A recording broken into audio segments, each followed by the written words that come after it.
What's good, YouTube? It's your Native Reacts. Today we're checking out Do All Native Americans Think the Same by Jubilee. So I figure I'd give you a Native American's perspective on this video. Remember, like, subscribe, and join the tribe. Before we start, no race of people all think the same. We may share some cultural values or points of view, but people are people, man. There's always going to be different trains of thought. Alright, enough talking. Let's go down.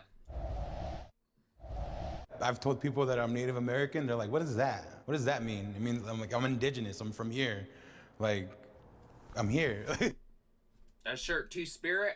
If you've never heard of Two-Spirited before, it's a way to explain gay people. Sometimes they have the spirit of a man, sometimes they have the spirit of a woman.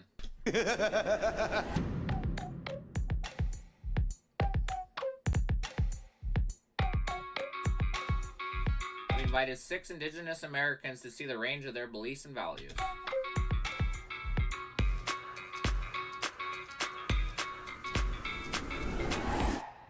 I am offended by Disney's Pocahontas. I strongly agree. It was an inaccurate portrayal in my opinion. 3, 2, 1.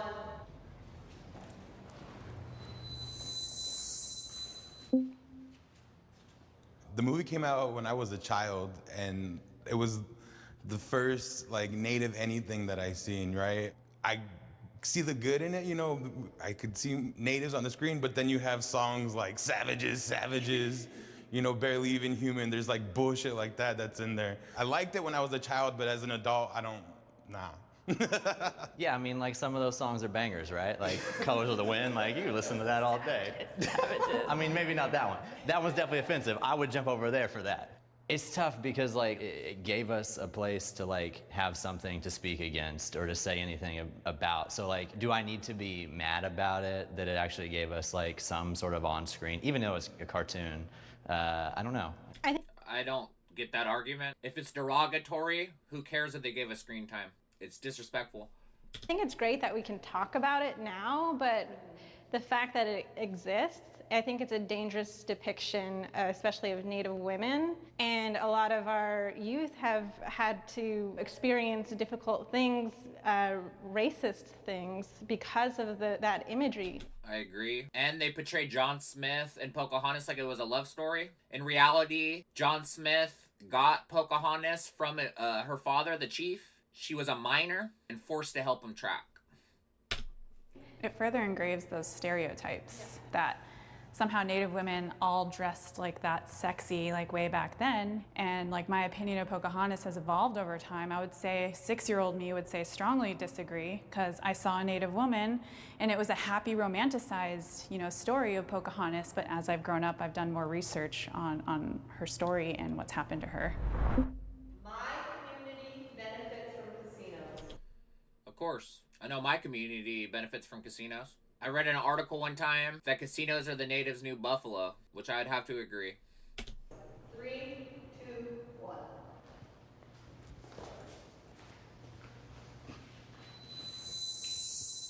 1. Mine definitely does not. There's no good advertising because they don't have the funding or enough funding to like advertise it and market it really well. So every time I'm there to get my favorite chicken fingers and mashed potatoes, their own customer base is their own people. And so they're not really bringing in revenue from tourism or anything like that, or just people driving down I-90. Yeah, I mean, like the Chickasaw Nation, like we're able to provide all sorts of services for our community because of profits from our casinos. Like just basic health care, like we have that, like school services, all these things, and it's very beneficial to my community. My tribe is new to gaming, but as far as I know, Navajo Nation scholarships could increase because of all of the gaming and that revenue, but I haven't seen it. Like the Navajo Nation scholarships are not very much at all. I think that that's a huge stereotype that a lot of people are always like, oh, well, you guys have casinos. Yeah, I agree. Just because you have casinos doesn't mean tribal members actually benefit from it. It depends on how they want to divvy up the profits. Okay, yeah, my tribe has more than one casino, but you don't see me rolling in money and getting monthly cash payments. Like it's just a stereotype. There's also these, you know, there's negative aspects of it, like, you know, people coming on the res and thinking that it's, you know, their place to party and, you know, and do whatever they want.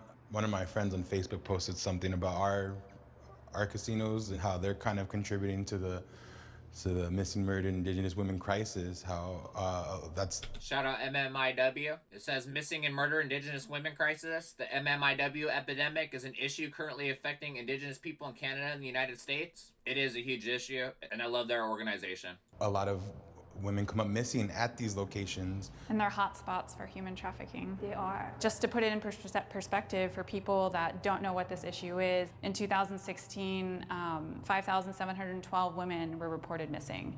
And that's only 2016. You know, they deemed this epidemic a genocide, and that there are just thousands and thousands of women going missing and murdered. And so this is something that, you know, we need to find solutions for. The general public is unaware of the trauma in our community. I fully agree. I tell people I'm from the res, and majority of them doesn't even know what a res is. If I say Indian reservation, then I'd say maybe half of them then understand, but they have no idea of the day-to-day life or the trauma that we have experienced. 3, 2, 1. I strongly agree. Because they don't even know our history, don't understand our trauma. And you know, my younger brother committed suicide when he was 17.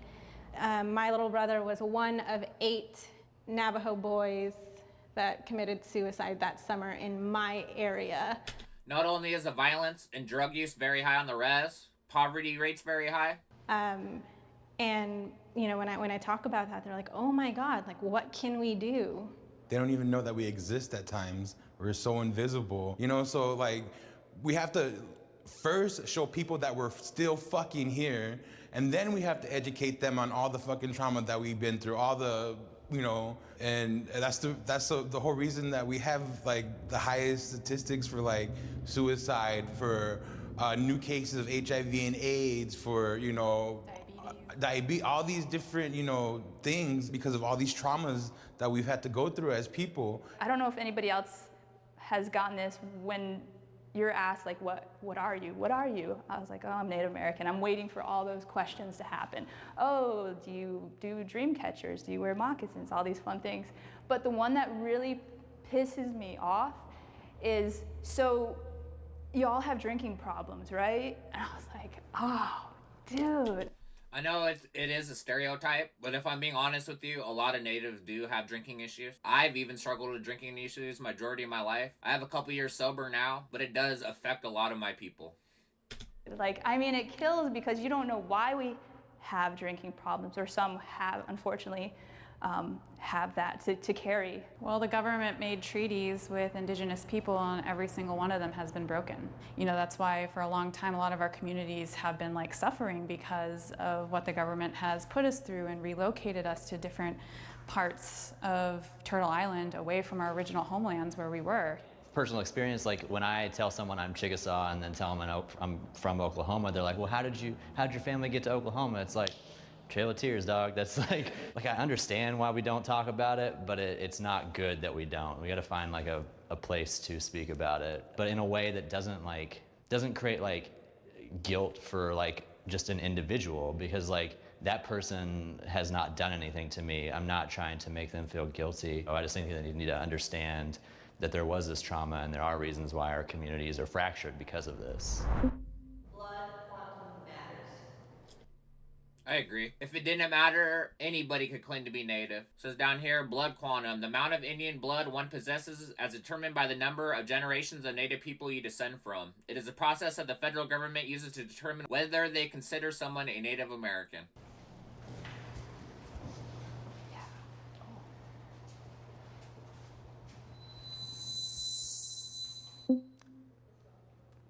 You know, during the 70s, during the American Indian movement, there was fighting between full-bloods, half, you know, and that created this divide of, you know, who's more of the superior Native, who's more of the full-blood. You know, if you can prove that you are Native, whether you're 1/16th, but you can prove it, I'm totally for that. I feel like blood quantum creates a divide, and it's further, you know, separating us from our culture and from who we are. Another thing we have to look at too is for folks who are multiple tribes. You know, we live in an urban environment. I know people who are like 5 or 6 tribes. They're not eligible for enrollment in any one. They're full-blood Native. They're from all these different tribes, but they can't enroll in one because they're not enough of that one particular tribe. They still have all these connections to the community. They have all these ties. They do all these, but they're not enrolled. They're, you know, they don't have that connection on paper.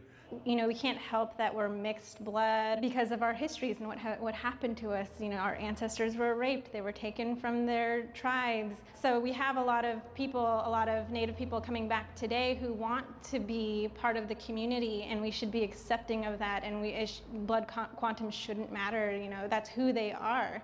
Well, for myself, I'm full-blood Tohono O'odham, but I know that there are a lot of, there are people that can say that they are Native and they're not. That's true. I'd say about 6 out of 10 white people I meet, they tell me that their grandma's Cherokee, and it's straight bullshit. And that can be very hurtful to people that need to get the same benefits. In college, I got a list of all the people that were Native in my college, and I went and I found everybody, and this one girl was like, oh yeah, I just said that so I could get in. Because the school didn't ask for any, you know, they're just like, oh, if you're Native, check this box.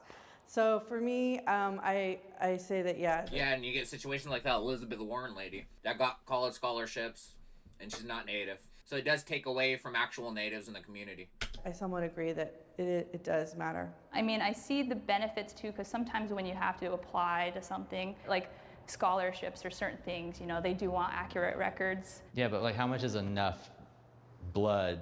Because like I think if we're going to say that blood quantums are important, then how much is enough to be a Native person?